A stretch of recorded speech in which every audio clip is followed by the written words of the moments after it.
Bismillah, Assalamualaikum warahmatullahi wabarakatuh. Alhamdulillah, hamdan kathiran tayyiban mubarakan fih, kama yuhibbu rabbuna wa yardah.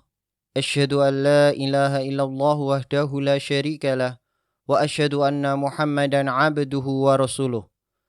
Salawatullahi alaih, wa ala alihi wa ashabihi wa man tabi'ahum bi ihsanin ila yaumiddin. Amma ba'd. Anak-anakku sekalian, anak-anak yang Ustadz sayangi, anak-anak yang Ustadz bangga-banggakan, barakallahu fikum. Dalam video kali ini Ustadz ingin mengajak kalian belajar pelajaran akidah kelas 6 ya. Pelajaran akidah kelas 6 kita masuk ke dalam bab yang ketiga ya. Setelah kemarin pada bab yang kedua kalian ketahui pembatal-pembatal keislaman. Nah, sekarang kita rinci satu persatu ya. Pada bab kali ini kita mau belajar pembatal keislaman yang pertama, yaitu asyirkul akbar. Ya. Asyirkul akbar artinya adalah kesyirikan yang besar. Oleh karenanya, mari kita simak video pembelajaran ini dengan seksama agar kita bisa terhindarkan dari kejelekan asyirkul akbar, ya, kesyirikan yang sangat besar. Ini dosa yang sangat besar ini. Nah, kita awali dengan pengertian syirik akbar. Syirik akbar yaitu menjadikan sekutu atau tandingan bersama Allah Subhanahu wa taala di dalam rububiyah, uluhiyah, dan di dalam asma wa sifat ya.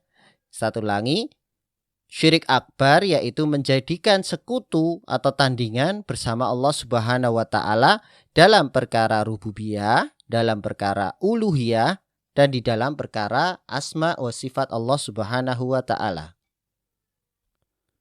Kemudian setelah kita tadi mengetahui pengertian dari syirik akbar, sekarang kita pelajari ternyata syirik akbar itu mempunyai pengaruh yang besar ya. Pengaruh yang sangat besar. Perhatikan berikut ini pengaruh-pengaruh syirik akbar. Yang pertama, bahwa syirik adalah kezaliman yang paling besar. Ya, dalilnya ada pada surat Luqman ayat ke-13. A'udzu billahi minasyaitonir rajim. وَإِذْ قَالَ لُقْمَانُ لِابْنِهِ وَهُوَ يَعِظُهُ يَا بُنَيَّ لَا تُشْرِكْ بِاللَّهِ إِنَّ الشِّرْكَ لَظُلْمٌ عَظِيمٌ. Dan ingatlah ketika Luqman berkata kepada anaknya, ketika dia memberi pelajaran kepadanya, wahai anakku, janganlah engkau menyekutukan Allah. Sesungguhnya mempersekutukan Allah adalah benar-benar kezaliman yang besar. Pengaruh syirik akbar yang kedua adalah ketika ada orang yang berbuat syirik, maka dia telah berbuat kedustaan yang besar terhadap Allah Subhanahu wa taala. Allah Subhanahu wa taala berfirman di dalam surat An-Nisa ayat 48, "Wa man yusyrik billahi faqad iftara itsman 'azima." Dan barang siapa mempersekutukan Allah, maka sungguh dia telah berbuat dosa yang besar. Pengaruh syirik akbar yang ketiga. Syirik adalah kesesatan yang jauh. Allah Subhanahu wa taala berfirman dalam surat An-Nisa ayat 116. Wa man yusyrik billahi faqad dhalla dhalalan ba'ida. Dan barang siapa mempersekutukan sesuatu dengan Allah, maka sungguh dia telah tersesat dengan kesesatan yang jauh sekali. Pengaruh syirik akbar yang keempat adalah amalan orang yang berbuat syirik akan terhapus dan ibadahnya akan menjadi rusak. Allah Subhanahu wa taala berfirman di dalam surat Al-An'am ayat 88. Walau asyraku lahabita anhum ma kanu ya'malun. Sekiranya mereka menyekutukan Allah, pasti lenyaplah amalan yang telah mereka kerjakan. Pengaruh syirik akbar yang kelima adalah Allah tidak mengampuni dosa syirik. Allah Subhanahu wa taala berfirman masih pada surat An-Nisa ayat ke-48. Inna Allah la yaghfiru an yushraka bihi wa yaghfiru ma duna dhalika liman yasha'. Sesungguhnya Allah tidak akan mengampuni dosa karena mempersekutukannya atau dosa syirik. Dan Dia mengampuni dosa-dosa selain syirik bagi siapa yang Dia kehendaki. Pengaruh syirik akbar yang keenam, yaitu Allah mengharamkan surga bagi pelaku kesyirikan. Surat Al-Maidah ayat 72. Innahu man yushrik billahi faqad harramallahu alaihil jannata wa ma'wahun nar. Sesungguhnya barang siapa mempersekutukan Allah dengan sesuatu apapun, maka sungguh Allah mengharamkan surga baginya dan tempatnya adalah neraka. Kemudian setelah tadi kita pelajari pengertian dari syirik akbar, kemudian pengaruh syirik akbar bagi pelakunya, kali ini kita mempelajari beberapa macam dari syirik akbar. Ya, bahwa syirik akbar itu ada 3 macam. Yang pertama, syirik dalam rububiyah Allah Subhanahu wa taala.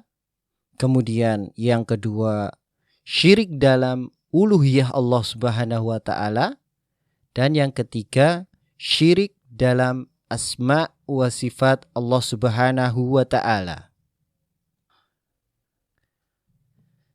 Syirik dalam perkara rububiyah, yaitu meyakini bahwa ada seseorang atau ada sesuatu yang bersekutu dengan Allah Subhanahu wa taala dalam hal menciptakan, kemudian dalam memberi rezeki, dalam menghidupkan atau mematikan, dan dalam memberi manfaat atau memberi mara bahaya.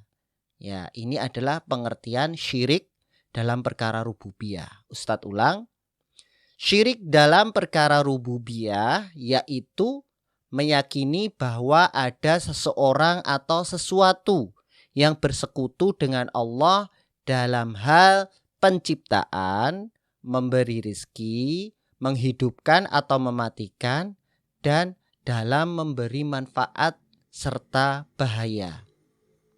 Nah, berikut contoh-contoh dari perbuatan syirik dalam perkara rububiyah. Yang pertama, meyakini bahwa bersama Allah ada yang juga ikut menciptakan. Ada yang juga ikut mengatur alam semesta ini.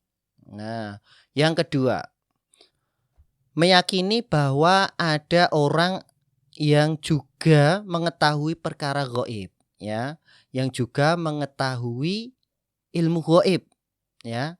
Meyakini bahwa ada orang atau ada sesuatu yang selain Allah Subhanahu wa taala yang juga mengetahui perkara gaib. Nah, yang ketiga, meyakini bahwa ada Rob, ya, selain Allah Subhanahu wa taala. Seperti kesyirikan yang dilakukan oleh Fir'aun, ya. Dia menganggap bahwa dirinya itu adalah Tuhan, adalah Rob, ya. Dan yang keempat, keyakinan para penyembah kubur, yaitu bahwa roh-roh para wali, ya, mereka itu juga ikut mengatur alam semesta ini. Nah, itu tadi pengertian dari syirik dalam perkara rububiyah dan sedikit saja contoh-contohnya. Syirik uluhiyah yaitu memalingkan atau mengarahkan ibadah kepada selain Allah Subhanahu wa taala. Ya. Macam-macam syirik dalam perkara uluhiyah. Yang pertama adalah syirik dalam berdoa. Maksudnya apa? Yaitu berdoa kepada selain Allah Subhanahu wa taala. Yang kedua, syirik dalam ketaatan. Maksudnya menaati selain Allah Subhanahu wa taala dalam mengharamkan apa yang telah Allah halalkan, atau sebaliknya dalam menghalalkan apa-apa yang telah haramkan. Ya, lebih taat kepada makhluk daripada taat kepada Allah Subhanahu wa taala. Yang ketiga, syirik dalam kecintaan. Maksudnya menyamakan cinta kepada selain Allah Subhanahu wa taala disamakan cinta kepada Allah Subhanahu wa taala. Kemudian yang keempat, sihir. Ya, sihir itu adalah amalan setan. Dan sihir itu dihasilkan dengan perbuatan kesyirikan atau mendekatkan diri kepada setan. Oleh karenanya Rasulullah Shallallahu Alaihi Wasallam mengaitkan sihir itu dengan kesyirikan. Rasulullah Shallallahu Alaihi Wasallam bersabda, jauhilah oleh kalian 7 perkara yang membinasakan. Kemudian para sahabat pun berkata, apakah itu wahai Rasulullah? Beliau pun menjawab, menyekutukan Allah atau kesyirikan. Kemudian sihir, membunuh jiwa tanpa hak, memakan riba, memakan harta anak yatim, melarikan diri dari medan peperangan, dan menuduh wanita yang beriman yang menjaga kehormatannya dengan tuduhan telah berzina. Syirik dalam perkara asma wa sifat, yaitu menamai selain Allah Subhanahu wa taala dengan nama-nama yang khusus bagi Allah Subhanahu wa taala, atau mensifati Allah Subhanahu wa taala sama dengan sifat-sifat makhluknya. Nah, berikut ini contoh-contoh perbuatan syirik dalam hal asma wa sifat. Yang pertama, mengingkari nama dan sifat Allah Subhanahu wa taala serta menentangnya. Yang kedua, membuat nama-nama sesembahan yang batil dengan nama-nama Allah. Contohnya, dahulu ada patung yang diberi nama Al-Lata. Lata itu pecahan kata dari ilah. Nah, ilah itu nama khusus bagi Allah Subhanahu wa taala. Kemudian dulu juga ada patung yang bernama Al-Uzza. Nah, Uzza itu pecahan kata dari nama Allah Subhanahu wa taala Al-Aziz. Nah, kemudian yang ketiga, menyerupakan Allah dengan makhluk. Ya. Menyamakan Allah dengan makhluknya. Seperti orang yang berkata, ilmu Allah seperti ilmuku. Nah, bahaya itu, jangan sampai. Ya. Kemudian contoh lagi, pendengaran Allah seperti pendengaranku. Nah, itu tadi beberapa contoh perbuatan kesyirikan dalam hal asma wa sifat Allah Subhanahu wa taala. Nah, anak-anakku yang Ustadz sayangi, yang Ustadz bangga-banggakan, kita sampai pada penghujung video kali ini. Semoga apa yang telah kita pelajari dapat menambah keimanan kita. Ya, selain kita tambah wawasan keilmuan kita tentang kesyirikan yang besar tadi, nah, ilmu tadi bisa kita amalkan. Nah, kita tahu apa syirik akbar itu. Nah, dengan ilmu itu kita berusaha Jangan sampai mendekati syirik akbar tadi. Nah, setelah ilmu yang kita dapatkan tadi kita amalkan, nah itu akan berbuah pahala di sisi Allah Subhanahu wa taala. Cukup sekian anak-anakku yang saya sayangi. Subhanakallahumma wa bihamdika asyhadu alla ilaha illa anta astaghfiruka wa atubu ilaih. Assalamualaikum warahmatullahi wabarakatuh.